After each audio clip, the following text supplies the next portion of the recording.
누가복음 9장. 예수께서는 12 제자를 한자리에 불러 모으시고 모든 귀신들을 쫓고 병을 고치는 능력과 권세를 주셨습니다. 그리고 그들을 보내시며 하나님 나라를 전파하고 병든 사람들을 고쳐주라고 하셨습니다. 예수께서 말씀하셨습니다. 길을 떠날 때 아무것도 가져가지 말라.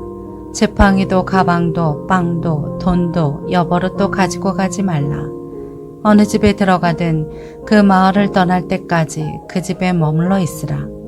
만약 너희를 맞아주지 않으면 그 마을을 떠날 때 그들을 거스르는 증거물로 발에 붙은 먼지를 떨어버리라. 제자들은 나가서 여러 마을들을 두루 다니며 곳곳에서 복음을 전파하며 사람들을 고쳐주었습니다. 분봉왕 헤롯은 이 모든 일을 듣고 당황했습니다. 왜냐하면 어떤 사람들이 요한이 죽은 자 가운데에서 살아났다고 말했기 때문입니다. 또 어떤 사람들은 엘리야가 나타났다고 했고 다른 사람들은 옛 예언자 중 하나가 되살아났다고 말했습니다. 그러자 헤롯은 내가 요한의 목을 베었는데 이런 소문이 들리는 그 사람은 누구인가? 하고 예수를 만나고자 했습니다. 사도들이 돌아와 예수께 자기들이 한 일을 보고했습니다. 그러자 예수께서는 그들을 따로 데리고 베세다라는 마을로 가셨습니다. 그러나 사람들은 이 사실을 알아채고 예수를 따라왔습니다. 예수께서는 그들을 맞이하고 하나님 나라에 대해 말씀하시며 사람들을 고쳐주셨습니다. 날이 저물자 12 제자가 예수께 다가와 말했습니다. 우리가 외딴 곳에 와 있는데 사람들을 보내 주변 마을과 농가로 가서 잠잘 곳을 찾고 먹을 것을 얻게 하십시오. 예수께서 대답하셨습니다. 너희가 그들에게 먹을 것을 주라. 제자들이 말했습니다. 저희가 가진 것이라고는 빵 5개와 물고기 2마리뿐입니다. 이 많은 사람들을 다 먹이려면 가서 먹을 것을 사와야 합니다. 그곳에는 남자만 5,000명 정도가 있었기 때문입니다. 그러나 예수께서 제자들에게 말씀하셨습니다. 사람들을 50명씩 둘러앉게 하라. 제자들은 그대로 사람들을 모두 앉혔습니다. 예수께서는 빵 5개와 물고기 2마리를 손에 들고 하늘을 우러러 감사 기도를 하셨습니다. 그러고는 그것을 떼어 제자들에게 주면서 사람들 앞에 갖다 놓게 했습니다. 사람들이 모두 배불리 먹었습니다. 그리고 제자들이 남은 조각들을 거두어 보니 12바구니에 가득 찼습니다. 한 번은 예수께서 혼자 기도하고 계셨습니다. 제자들도 함께 있었는데 예수께서 물으셨습니다. 사람들이 나를 누구라고 하느냐? 제자들이 대답했습니다. 세례자 요한이라고도 하고 엘리야라고도 합니다. 옛 예언자 중 한 사람이 되살아났다고 하는 사람도 있습니다.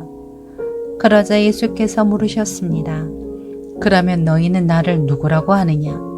베드로가 대답했습니다. 하나님의 그리스도이십니다. 예수께서는 이 말을 아무에게도 하지 말라 하고 단단히 경고하며 말씀하셨습니다. 인자가 많은 고난을 받고 장로들과 대제사장들과 율법학자들에게 배척받아 끝내 죽임당하고 3일 만에 살아나야 할 것이다. 그러고는 그들 모두에게 말씀하셨습니다.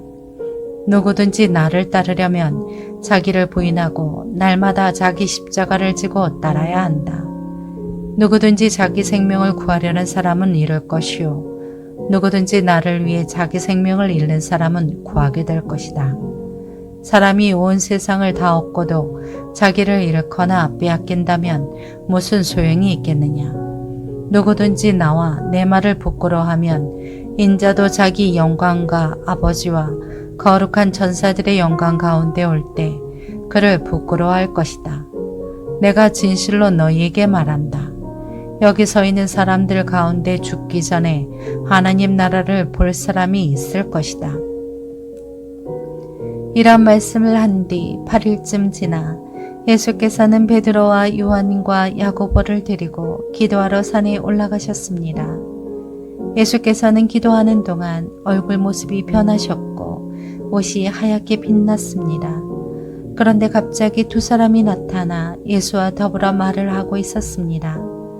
이들은 모세와 엘리야였습니다. 그들은 영광에 쌓여 나타나 예수께서 예루살렘에서 이루실 일, 곧 그분의 떠나가심에 대해 말하고 있었습니다. 베드로와 그 일행이 잠을 이기지 못해 졸다가 완전히 깨서 예수의 영광과 그분 곁에 두 사람이 서 있는 것을 보았습니다. 두 사람이 예수를 떠나려고 하자 베드로가 예수께 말했습니다. 선생님, 우리가 여기 있으니 참 좋습니다. 우리가 조막 3개를 만들 때 하나는 선생님을 위해, 하나는 모세를 위해, 하나는 엘리야를 위해 짓겠습니다. 그러나 베드로는 자기가 무슨 말을 하는지도 알지 못했습니다. 베드로가 이런 말을 하고 있을 때 구름이 나와서 그들을 뒤덮었습니다. 구름 속으로 들어가게 되자 그들은 두려워했습니다. 그때 구름 속에서 소리가 들려왔습니다. 이는 내 아들이요 내가 택한 자다. 그의 말을 들어라. 그 소리가 사라지고 그들이 보니 예수만 홀로 서 계셨습니다. 제자들은 입을 다물고 자기들이 본 것을 그때는 아무에게도 말하지 않았습니다. 이튿날 그들이 산에서 내려오자 많은 사람들이 예수를 맞았습니다. 그 무리 중 한 사람이 소리쳤습니다. 선생님, 부탁입니다. 제 아들 좀 봐주십시오. 제게는 하나밖에 없는 자식입니다. 그런데 귀신이 이 아이를 사로잡아 갑자기 소리를 지르게 하고 아이에게 발작을 일으켜 입에 거품을 물게 하기도 합니다. 그리고 이 아이를 상하게 하면서 좀처럼 떠나지 않습니다. 선생님의 제자들에게 귀신을 쫓아달라고 간청했지만 그들은 해내지 못했습니다. 예수께서 대답하셨습니다. 믿음이 없고 삐뚤어진 세대여. 내가 언제까지 너희와 함께 있으면서 참아야겠느냐. 내 아들을 이리로 데려오너라. 그 아이가 오는 중에도 귀신은 아이의 몸을 바닥에 내던지며 발작하게 만들었습니다. 그러나 예수께서는 더러운 영을 꾸짖으시며 그 아이를 고쳐 아버지에게 돌려보내셨습니다. 하나님의 위대하심에 모두 놀랐습니다. 예수께서 행하신 그 모든 일에 다들 놀라서 감탄하고 있을 때 그분이 제자들에게 말씀하셨습니다. 지금 내가 하는 말을 유의해 들으라. 인자가 배반을 당해 사람들의 손에 넘겨질 것이다. 그러나 제자들은 이 말씀을 깨닫지 못했습니다. 그들이 그 말씀을 이해하지 못하도록 그 뜻이 감추어져 있었기 때문입니다. 그들은 두려워서 예수께 물어볼 수도 없었습니다. 예수의 제자들 사이에서 누가 제일 큰 사람인가를 두고 다툼이 일어났습니다. 예수께서는 그들의 속마음을 다 아시고 한 어린아이를 데려와 곁에 세우며 말씀하셨습니다. 누구든지 이 어린아이를 내 이름으로 영접하는 사람은 나를 영접하는 것이다. 또 누구든지 나를 영접하는 사람은 나를 보내신 그분을 영접하는 것이다. 너희 가운데에서 가장 작은 사람이 가장 큰 사람이다. 요한이 물었습니다. 선생님, 저희가 선생님의 이름으로 귀신을 쫓는 사람을 보고 우리와 함께 따르는 사람이 아니라서 못하게 막았습니다. 예수께서 말씀하셨습니다. 그를 막지 마라. 누구든지 너희를 반대하지 않는 사람은 너희를 위하는 사람이다. 예수께서 승천하실 때가 가까이 오자 예루살렘으로 가실 것을 굳게 결심하셨습니다. 그리고 예수께서는 사람들을 미리 앞서 보내셨습니다. 그들은 가서 예수를 모실 준비를 하려고 사마리아의 한 마을에 들어갔습니다. 그러나 그곳 사람들은 예수를 반기지 않았습니다. 예수께서 예루살렘으로 가시는 길이었기 때문입니다. 제자인 야고보와 요한이 이것을 보고 주여, 우리가 하늘에서 불을 불러 이 사람들을 멸망시켜 달라고 할까요? 라고 물었습니다. 그러자 예수께서 뒤돌아 그들을 꾸짖으셨습니다. 그러고 나서 그들은 다른 마을로 갔습니다. 그들이 길을 가고 있는데 한 사람이 예수께 말했습니다. 선생님, 가시는 곳이라면 어디든 따라가겠습니다. 예수께서 대답하셨습니다. 여우도 굴에 있고 하늘의 새들도 보금자리가 있지만 인자는 머리 둘 곳조차 없구나. 예수께서 다른 사람에게 말씀하셨습니다. 나를 따라라. 그러자 그 사람이 대답했습니다. 주여, 제가 먼저 가서 아버지의 장례를 치르게 해주십시오. 예수께서 그에게 말씀하셨습니다. 죽은 사람들에게 죽은 자를 묻게 하고 너는 가서 하나님 나라를 전파하여라. 또 다른 사람이 말했습니다. 주여, 저는 주를 따르겠습니다. 하지만 제가 먼저 가서 가족들에게 작별 인사를 하게 해주십시오. 예수께서 그에게 대답하셨습니다. 누구든지 쟁기를 잡고 뒤를 돌아보는 사람은 하나님 나라에 적합하지 못하다.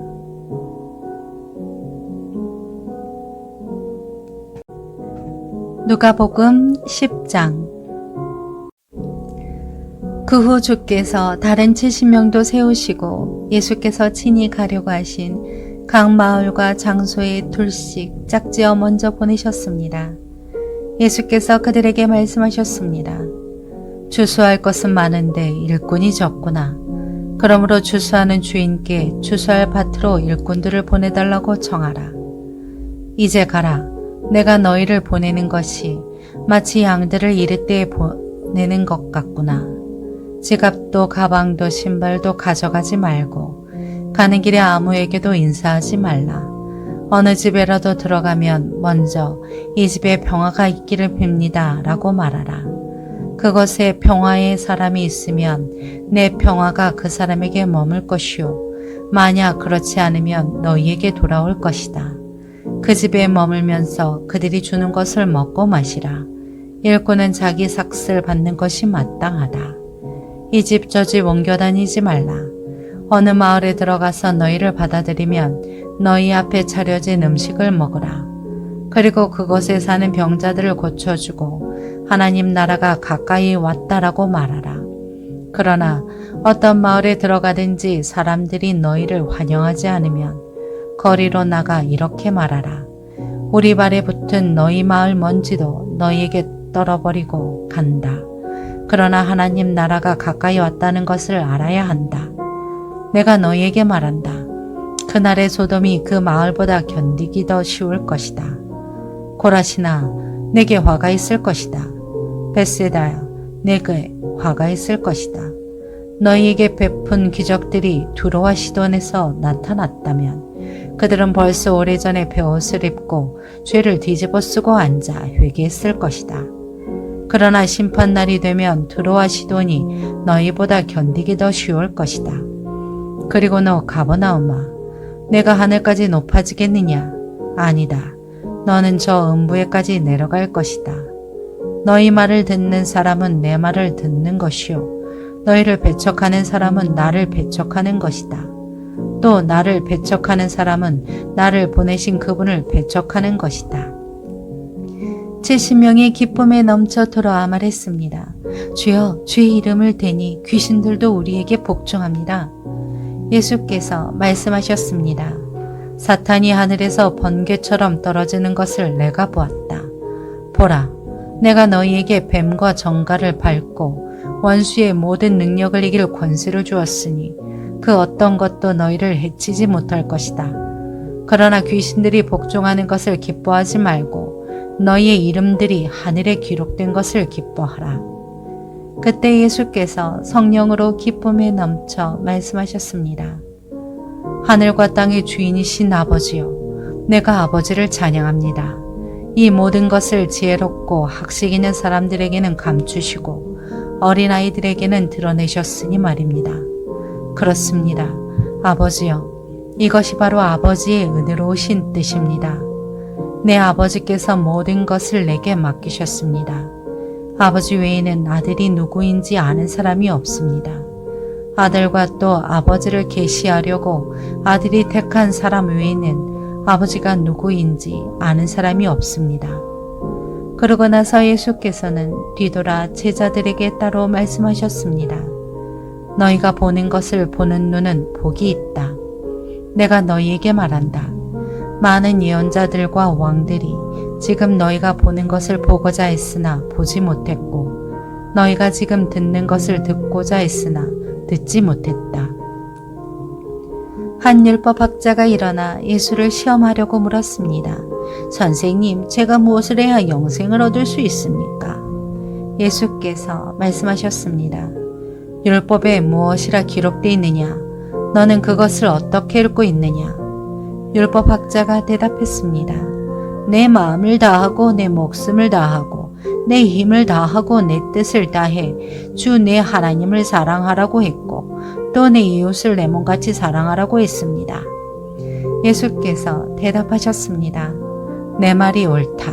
그대로 행하면 내가 살 것이다. 그런데 이 율법학자는 자신이 옳다는 것을 보이려고 예수께 물었습니다. 그러면 누가 제 이웃입니까? 예수께서 대답하셨습니다. 한 사람이 예루살렘에서 여리고로 가다가 강도들을 만나게 됐다. 강도들은 그의 옷을 벗기고 때려 거의 죽게 된 채로 내버려 두고 갔다. 마침 한 제사장이 그 길을 내려가는데 그 사람을 보더니 반대쪽으로 지나갔다. 이와 같이 한 레위 사람도 그곳에 이르러 그 사람을 보더니 반대쪽으로 지나갔다.